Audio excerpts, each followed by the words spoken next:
Everyone's talking about the road-going GR GT. But Toyota also just revealed something built purely to win races. And honestly, this might be the more important car of the two. This is the GR GT3, and the car it's replacing is genuinely a decade old.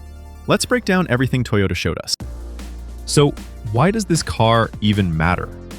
The GR GT3 was world premiered at Toyota's Higashi-Fuji Technical Center in Japan, alongside the street-legal GR GT and the electric Lexus LFA Concept. It's built to replace the Lexus RC F GT3, a race car that's been competing without a proper update since 2017. That's 10 years on aging bones, so this new machine genuinely can't come soon enough.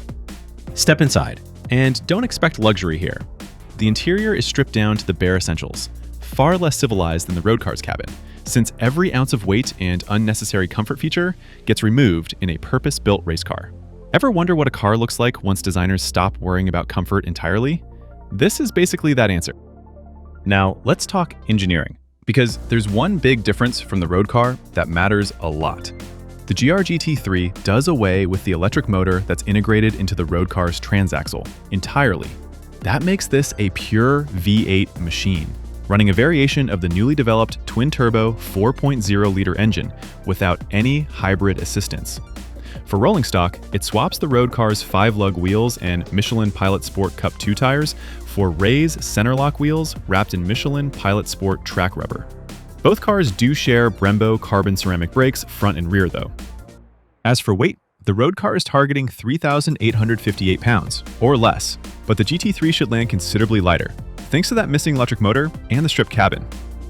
That said, it's not totally free to be as light as possible.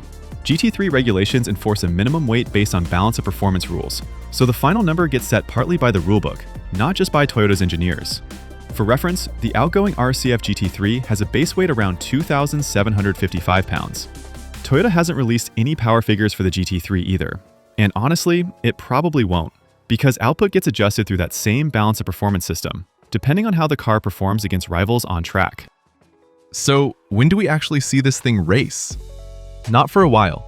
Toyota says the GR GT3 won't be ready to compete until around 2027, the same year the road-going GR GT is expected to go on sale. Until then, the aging RC F GT3 will keep racing for at least one more season.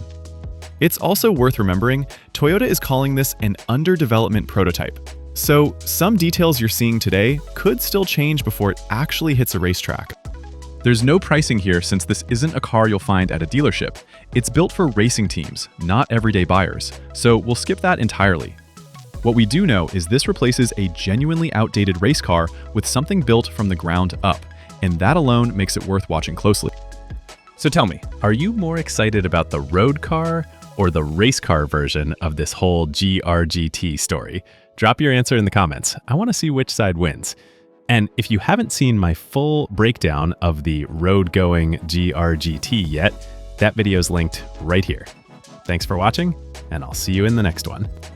Note, power output, transmission details, 0 to 60, top speed, safety features, and pricing were all skipped.